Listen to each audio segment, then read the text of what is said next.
You want to avoid costly mistakes in real estate contracts?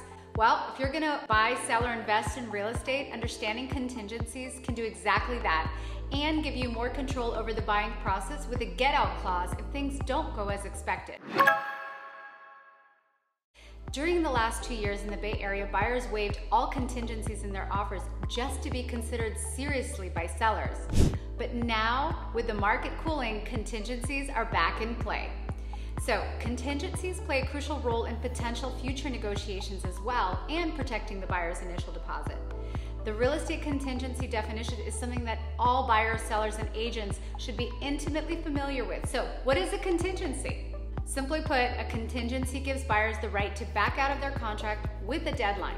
It acts kind of like a first right of refusal in the sense that you're securing the property under certain circumstances, and if they change during the contingency period, you can refuse to purchase and retrieve your initial deposit. Although there are many contingency options, the most common ones that you will hear about are appraisal contingency, loan contingency, and inspection contingency. So, for example, if you do an appraisal contingency and the property doesn't appraise, right? And you don't want to continue with the purchase. As long as your contingency period hasn't been removed, you can cancel the contract and get your initial deposit back. However, if a buyer attempts to back out of the contract and there are no contingencies, well, then the initial deposit is at risk and seller may make a claim. Now, most contracts today require a 3% initial deposit, and that's on purpose. There's a reason for that. Most contracts have a liquidated damage clause that states that buyer and seller can only go after each other for 3% maximum if something were to be in breach of the contract. So that initial deposit buyers putting into escrow is what buyers could lose if the buyers don't perform on the contract. Now, contingencies are not just to protect the initial deposit, but also can be used as a strategic tool in future negotiation on the contract prior to removing contingencies. So let me give you an example.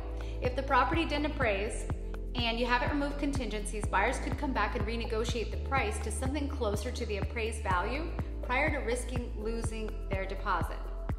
Another example is if a buyer does their own inspections and they discover something that affects the material desirability of the property. For example, it needs a new roof, which is a big ticket item. The buyer has negotiation power with the sellers to receive a credit for the previously undisclosed material fact. Now, there's always exceptions to the power of negotiation with contingencies, especially when there's a ratified backup offer for the same price or higher. The sellers will likely not negotiate. But what happens if a buyer wants out of a contract and there are no contingencies or the contingencies have been removed? How do they get their initial deposit back?